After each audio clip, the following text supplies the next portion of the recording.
പുണ്യനബി സല്ലല്ലാഹു അലൈഹി വസല്ലമയുടെ വിയർപ്പിന് സുഗന്ധമായിരുന്നു. ഹഫ്സ ബീവി റളിയല്ലാഹു അൻഹാ പറഞ്ഞിട്ടുണ്ട്, നബി തങ്ങൾ എൻ്റെ വീട്ടിൽ വരുമ്പോൾ വിശ്രമിക്കലും കിടന്നുറങ്ങലും പതിവുണ്ട്. ഉറങ്ങുമ്പോൾ മുസ്തഫ നബി തങ്ങളുടെ നെറ്റിത്തടം വിയർക്കും. ആ വിയർപ്പ് ഇങ്ങനെ കൈകൊണ്ട് വടിച്ചെടുത്ത് കുപ്പിയിലായി ഞാൻ സൂക്ഷിച്ചു വെക്കുകയും പിന്നീട് അത് സുഗന്ധമായി ഉപയോഗിക്കുകയും ചെയ്യൽ പതിവുണ്ടായിരുന്നു. മറ്റുള്ളവർക്കില്ലാത്തതും നബിതങ്ങൾക്കുള്ളതുമായ കാര്യങ്ങൾക്കാണ് ഫളായിലുകൾ, പോരിശകൾ, പ്രത്യേകതകൾ എന്ന് പറയുന്നത്. അങ്ങനെയാണ്. ഇനി ഖസായിസുകൾ എന്ന് പറഞ്ഞാല് ഫളായിൽ തന്നെയാണ്, പക്ഷെ അതിന് പ്രത്യേകത ഉണ്ട്. മറ്റൊരാൾക്കും ഉണ്ടാവാൻ സാധ്യതയില്ലാത്തതാണ് ഖസായിസ്.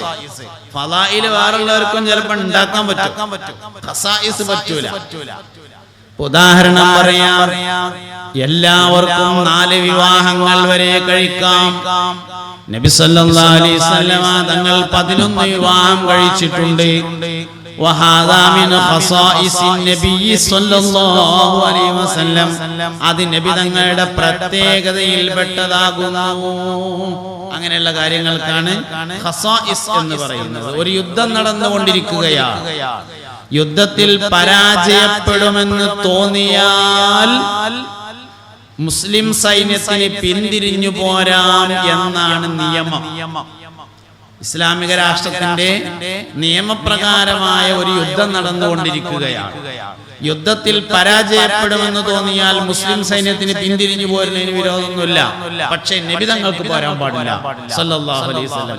ഉഹദ് യുദ്ധത്തിൽ എല്ലാവരും പോയപ്പോൾ നബി തങ്ങൾ മുന്നോട്ട് തന്നെ പോയത്. അതുകൊണ്ടാണ് അത് മിൻ ഖസായിസിൻ നബി സല്ലല്ലാഹു അലൈഹി വസല്ലം, നബി തങ്ങളുടെ പ്രത്യേകതയിൽപ്പെട്ടതാണ്. നമ്മള് മരിക്കുമ്പോ നമുക്ക് വല്ല 10 സെന്റോ 20 സെന്റോ 30 സെന്റോ എന്തെങ്കിലും സ്ഥലം ഉണ്ടെങ്കിൽ കുട്ടികൾക്ക് ഒരിച്ചെടുക്കാൻ പറ്റും. മരണത്തിന് ശേഷം 5 സെന്റ് എല്ലാവർക്കും. നബി സല്ലല്ലാഹു അലൈഹി വസല്ലം തങ്ങളുടെ സ്വത്ത് ഓഹരി ചെയ്യാൻ പാടില്ല. നബി തങ്ങൾ വഫാത്താവുമ്പോൾ ഏതാനും സമ്പത്ത് ബാക്കിയുണ്ട്. ഫാത്തിമ ബീവി റളിയല്ലാഹു അൻഹാ എന്ന മോള് ജീവിച്ചിരിപ്പുണ്ട്. മകൾക്ക് അതിൽ നിന്ന് ഒന്നുപോലും ലഭിച്ചില്ല. മുഴുവനായും ബൈത്തുൽ മാൽ എന്ന പൊതുഖജനാവിൽ അടച്ചു. കാരണം നബി സല്ലല്ലാഹു അലൈഹി വസല്ലം തങ്ങളുടെ സ്വത്തിൽ മക്കൾക്ക് അനന്തരമില്ല. വഹുവ മിൻ ഖസായിസിൻ നബി സല്ലല്ലാഹു അലൈഹി വസല്ലം, അത് നബി സല്ലല്ലാഹു അലൈഹി വസല്ലമയുടെ പ്രത്യേകതയിൽപ്പെട്ടതാകുന്നു. ഇതിനാണ് ഖസായിസുകൾ എന്ന് പറയുന്നത്.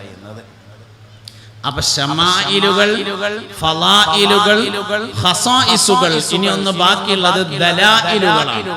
നബി സല്ലല്ലാഹു അലൈഹി വസല്ലം നബിയാണെന്നതിന്റെ തെളിവുകൾ. അർസല അംബിയാ വി ഫാതാന ബിസ്ദിഖി വത്തബലീഗി വൽ ആമാന. അതിൽ പ്രധാനമായും 4 കാര്യങ്ങളാണ്. അർസല അംബിയാ, അംബിയാക്കളെ അല്ലാഹു അയച്ചിരിക്കുന്നു. അർസല അംബിയാ വി ഫതാന, ഒന്നവർ അപാരമായ ബുദ്ധിശക്തിയുള്ള ആളുകളാണ്. മുഹമ്മദ് നബി സല്ലല്ലാഹു അലൈഹി വസല്ലം അപാരമായ ബുദ്ധിശക്തിയുടെ ഉടമയായിരുന്നു. രണ്ടാമത്തേത് ബിസ്ദിഖി, സത്യസന്ധതയുടെ ആളായിരുന്നു. മൂന്നാമത്തേത് അമാനത്ത്, വിശ്വസ്തതയുടെ ആളായിരുന്നു. നാലാമത്തേത് തബ്ലീഗ്, എത്തിച്ചു കൊടുക്കാൻ പറഞ്ഞ കാര്യങ്ങൾ കൃത്യമായി ആളുകൾക്ക് എത്തിച്ചു കൊടുക്കുന്ന ആളായിരുന്നു. ഒരിക്കൽ അബ്ദുല്ലാഹ് ഇബ്നു ഉമ്മു മക്തൂം റളിയല്ലാഹു അൻഹു എന്ന കണ്ണു കാണാത്ത സ്വഹാബി നബി തങ്ങളുടെ അടുക്കൽ വന്നു. അപ്പോൾ നബി തങ്ങൾ വേണ്ടത്ര പരിഗണിച്ചില്ല. അല്ലാഹു തആല ആക്ഷേപിച്ച് ഖുർആനിൽ പറഞ്ഞു, അബസ വതവല്ല അൻ ജാഅഉൽ അഅ്മാ. വേണമെങ്കിൽ നബി തങ്ങൾക്ക് അത് ആരോടും പറയാതിരുന്നാൽ മതി. അങ്ങനെ ഒരു വഹയുണ്ട്, നബി പറയാതെ ആരും അറിയൊന്നുമില്ല. പക്ഷെ അങ്ങനെ ചെയ്യാം. അത് നബി തങ്ങളെ ആക്ഷേപിച്ചതാണെങ്കിലും പറയും. അതാണ് തബ്ലീഗ്. എത്തിച്ചു കൊടുക്കാൻ പറഞ്ഞിട്ടുള്ള കാര്യങ്ങൾ മറച്ചു വെക്കാതെ ആളുകൾക്ക് എത്തിച്ചു കൊടുക്കുന്നവരാണ് എന്നത് മുസ്തഫായ നബി തങ്ങളുടെ ഒരു പ്രത്യേകതയാണ്. രണ്ടാമത്തേത് സിദ്ഖാണ്, സത്യസന്ധതയാണ്. നബി സല്ലല്ലാഹു അലൈഹി വസല്ലമ തങ്ങളുടെ സിദ്ഖ് സത്യസന്ധത എന്ന് പറഞ്ഞാല് 40 വയസ്സിൽ നബുവത്ത് കിട്ടിയതിന്റെ ശേഷം 23 കൊല്ലം മാത്രം ഉണ്ടായ ഒരു കാര്യമല്ല. 40 വയസ്സിലാണ് നബി സല്ലല്ലാഹു അലൈഹി വസല്ലമ തങ്ങൾക്ക് നബുവത്ത് കിട്ടിയിട്ടുള്ളത്.